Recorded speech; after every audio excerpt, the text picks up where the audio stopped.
श्री हनुमान जन्म कथा। श्री हनुमान जन्म की कथा।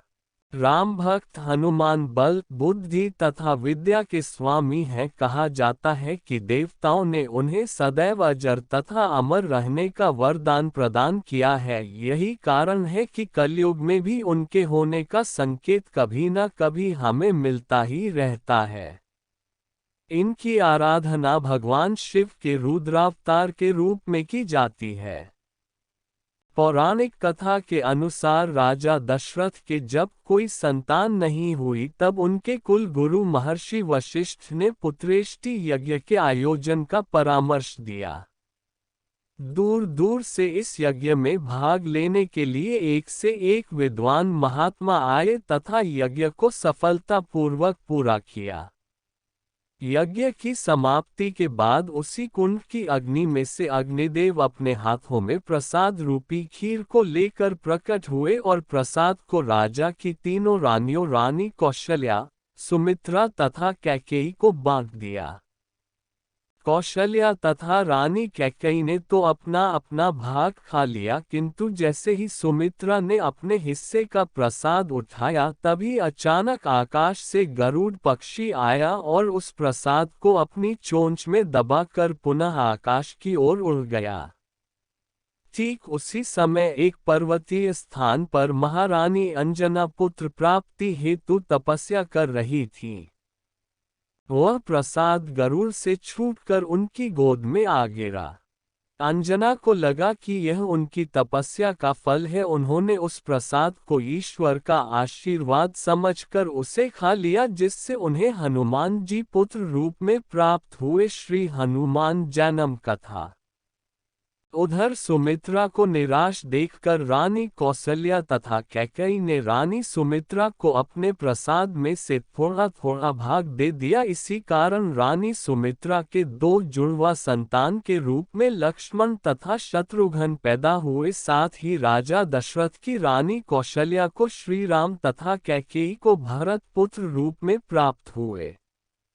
श्री हनुमान जन्म कथा। एक अन्य कथा हमें बताती है कि देवताओं के राजा इंद्र के स्वर्गलोक में बहुत सी अप्सराएं रहा करती थीं। उन्हीं अप्सराओं में से एक पुंजिकस्थला नाम की अप्सरा थी। एक समय वह इंद्र की सभा में उपस्थित थीं, तभी दुर्वासा ऋषि का स्वर्गलोक में आगमन हुआ।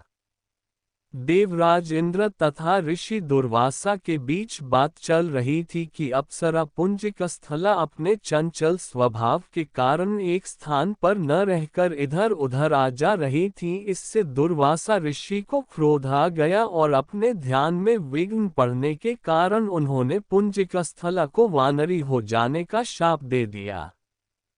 ऐसा सुनते ही वह रोने लगी तथा क्षमा याचना करने लगी। तब राजा इंद्र तथा अन्य देवताओं की प्रार्थना करने पर ऋषि दुर्वासा का क्रोध शांत हुआ और उन्होंने कहा कि दिया हुआ शाप तो वापस नहीं लिया जा सकता, लेकिन मैं तुम्हें ये आशीर्वाद देता हूँ कि तुम्हारा जन्म पृथ्वीलोक पर वानरश्रेष्ठ राजा विरज के यहाँ होगा। तुम अपनी इच्छा के अनुसार जब चाहोगी अपना रूप भी बदल सकोगी और भविष्य में तुम महापराक्रमी, महाबलशाली तथा तेजोमय पुत्र की माता बनोगी, जिसकी ख्याति युगों युगों तक स्थापित रहेगी। वह भगवान श्री हरि विष्णु के अवतार मर्यादा पुरुषोत्तम श्री राम का अनन्य भक्त तथा सेवक होगा।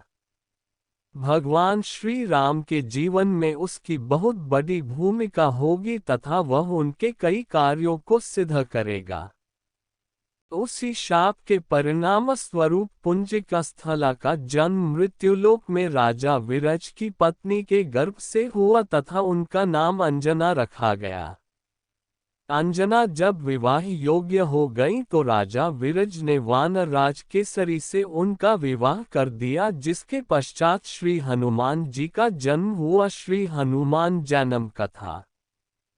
जिस समय भगवान श्री राम अपना वनवास खत्म करके पुष्पक यान से वापस अयोध्या लौट रहे थे, तब उन्होंने हनुमान जी से माता अंजना के दर्शनों की इच्छा प्रकट की। तब सभी माता अंजना के दर्शन को गए तथा श्री राम ने ऐसे तेजस्वी पुत्र को जन्म देने के लिए अंजना की प्रशंसा की।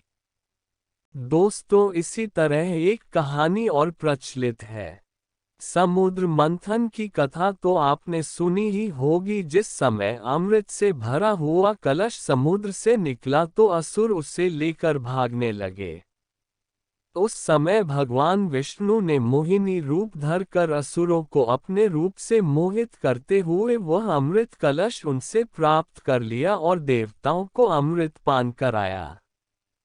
राहु नामक एक असुर ने धोखे से एक देवता का रूप धरकर अमृत पी लिया था, लेकिन वह अमृत उसके गले से नीचे उतरने से पहले ही विष्णु जी ने अपने सुदर्शन चक्र से उसका गला काट दिया। तब से राहु का केवल धड़ अमर हो गया।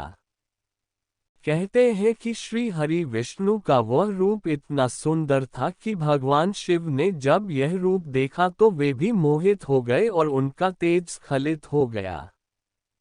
भगवान शिव के उस तेज को संभाल पाना किसी के वश में नहीं था। सभी देवता विचार करने लगे कि इस तेज का क्या किया जाए।